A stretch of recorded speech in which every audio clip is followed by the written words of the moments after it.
com a gente vai ler acima de 30, Bomba de Amor. O Gabriel manda aqui, Júnior, o que você acha dos estúdios dos Anunnakis, Tabuletas Sumérias e de Nibiru? Parabéns pelo episódio fantástico. Vamos falar pro Nibiru primeiro aqui, se você puder falar. Posso. Nibiru é um planeta-nave. Nibiru, ele é um planeta-nave que toma conta desse quadrante da nossa galáxia. Ele tem uma órbita que passa por Sirius A e passa pelo nosso sistema solar, pelo nosso Sol. E ele é o que toma conta do nosso sistema solar. Ele é uma nave.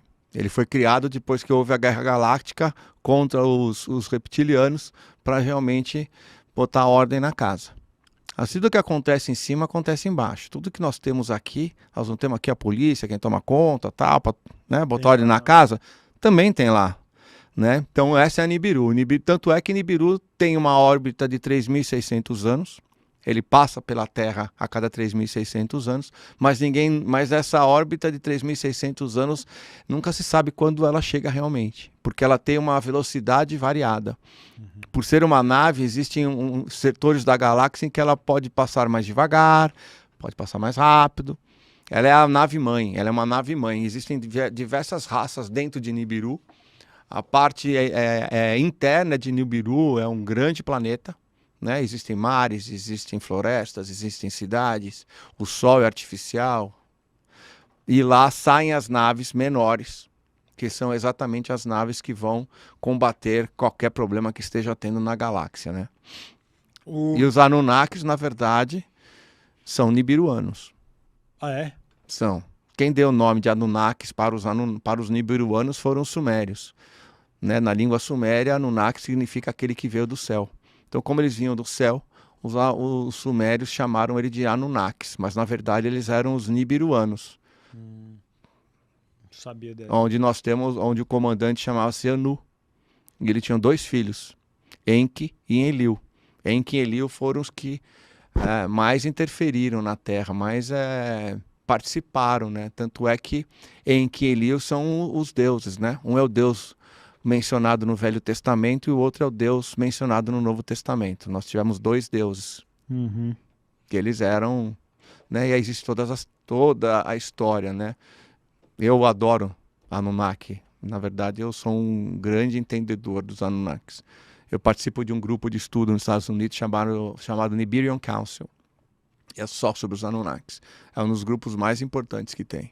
A gente podia fazer um só sobre isso, né? Um programa Podemos. sobre Anunnaki. Muito bom. Porque tem uma história toda. Eles têm uma influência extremamente importante na nossa humanidade até hoje. Eu quero tirar umas dúvidas de Anunnakis, então, aproveitar, né, que ele já está aqui. Mas aí eu queria saber de Nibiru primeiro, porque algumas pessoas... Sim. Existe uma literatura, não é? Que trata como se fosse o planeta oculto, que às vezes ficaria próximo da Terra, mas tem alguma relação nisso? De onde surgiu essa ideia do planeta oculto? Não tem nada a ver. Não. Ele passa no nosso sistema solar a cada 3.600 anos. Aí tem muita gente que fala, porque quando ele passa vai destruir. Fala, a Terra não é destruída a cada 3.600 anos. Né? Então existem os adoradores do apocalipse, que qualquer coisa que vai acontecer, eles já tocam o terror nas pessoas achando que vai destruir. Nibiru não vai destruir, ela nunca destruiu a Terra, né? A não ser que ela queira. Mas e qual que seria o tamanho desse planeta? 4 vezes o tamanho da Terra. Nossa, é gigante. Então. Gigante. Ele é conhecido como planeta vermelho, porque na sua superfície ele tem a composição de vários minerais até não encontrados, mas também tem o ouro. E torna ele uma cor meio magenta. Por isso que eles chamavam que era o planeta do firmamento. Os egípcios chamavam eles do planeta do firmamento. E quando que você tem o registro da última vez que ele passou? Ele está para passar. Agora, de novo? Sim. Mas então ele não passou... se sabe quando. Assim, o tá para passar pode ser daqui a 2 anos, pode ser daqui a 1 ano, pode ser... Porque eles não conseguem, ele não tem uma velocidade constante. Dizem muitos que pode ser que seja ele que leve a separação do joio e do trigo. Que ele leve o joio. Uhum. Mas aí, nesse caso, sempre que há um encontro, digamos, o planeta passa muito próximo do nosso. Não, ele não passa tão próximo assim do nosso. Se ele passasse muito próximo do nosso, nós teríamos uma catástrofe. Ele não passa tão perto. Mas ele fica como? Ele assim, passa entre Marte e Júpiter, e passa por trás de nós, ele entra no nosso sistema solar, ele sai do nosso sistema solar, ele vai até o Sol, a Sirius A, faz a volta em Sirius A. E um ano deles é 3.600 anos nossos, né? Porque é um ano que ele dá essa volta.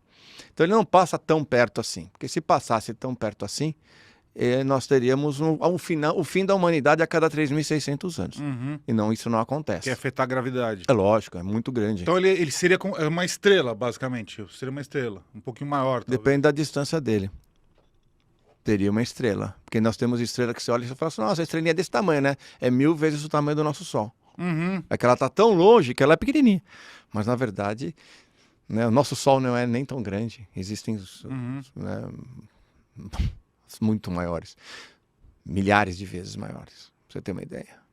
E o que exatamente acontece quando há essa proximidade entre planetas, entre planeta Terra e Nibiru? O que acontece? Eles vêm para cá? Não vem para cá, ele só passa. É um planeta que só tá para tomar conta do negócio. Não tá nada acontecendo de errado. Eles não fazem nada. Passa e vai embora. Nada acontece. Mas o primeiro Anunnaki, né, o Anu, no caso, que veio para cá, ele veio nesse período de proximidade. Ele veio de proximidade porque quando eles vieram livrar a Terra dos reptilianos, que eles destruíram Maldek, que era um planeta que tinha no nosso sistema solar. Esse planeta virou cinturão de asteroides, junto com a metade de Tiamat. Ele sofreu muito com ataques nucleares. E a proteção que Nibiru tem na sua atmosfera foi muito atingida. E eles começaram a ter muitas perdas de vida. E eles precisavam encontrar um planeta que tinha ouro. Eles precisavam de muito ouro para esse pó do ouro ser jogado nessa atmosfera. Eles utilizavam a energia do pó do ouro. Então, eles pegaram naves e foram buscar. E eles encontraram o planeta Terra com muito ouro, né? Então, eles vieram para cá para explorar terra. Ouro, desculpa. Uhum. Começando na Mesopotâmia. Foi ali que eles começaram. Na água. E aí tem toda a história dos Anunnakis aqui. Então os primeiros que chegaram foram eles. Eles eram os atrás do ouro. Aí o ouro não era Anu, mas quem veio primeiro foi Enki, que era o seu filho. E depois veio o outro filho que chamava-se Enlil. E eles depois de vários atritos, eles dividiram o planeta em dois. Cada um era dono de metade do planeta. E aí houve toda uma história, né? Enlil era mais a parte exército, guerra, ele era mais rígido. E o Enki era mais geneticista. Tanto é que foi o Enki que fez a alteração genética nossa. Nós só passamos do Homo erectus para Homo sapiens por causa dos Anunnakis. Se nós não tivéssemos sofrido uma alteração genética, provavelmente nós estaríamos hoje saindo das cavernas.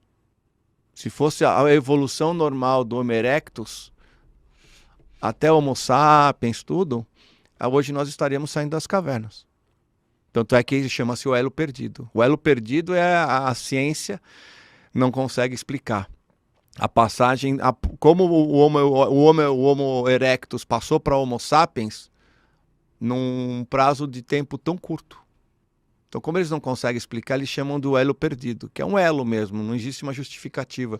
Porque, naturalmente, nós não estaríamos aqui, nós estaríamos na caverna, aí, batendo pedra. Então, e eles fizeram a alteração... Enlil, né? Que é o Enki. O Enki. Que fez a alteração genética. Né? Primeiro eles fizeram a alteração genética para poder criar aqueles que iriam escavar mais, para ter mais ouro. Então, na verdade, eram os Lulus, que seriam como escravos. Mas depois eles foram evoluindo porque precisava se desenvolver uma raça humana superior. Então houve mais 3 alterações genéticas. E na última alteração genética ele usou o próprio esperma, DNA. Uhum. Então nós temos no nosso DNA, o ser humano tem no seu DNA um DNA nibiruano, que na verdade é humano e reptiliano. Porque o pai era Anu e a mãe era a rainha dos dragões. A mãe dele era reptiliana. Então o Enki ele era meio reptiliano, meio nibiruano. E assim vai a história. A história é grande, hein?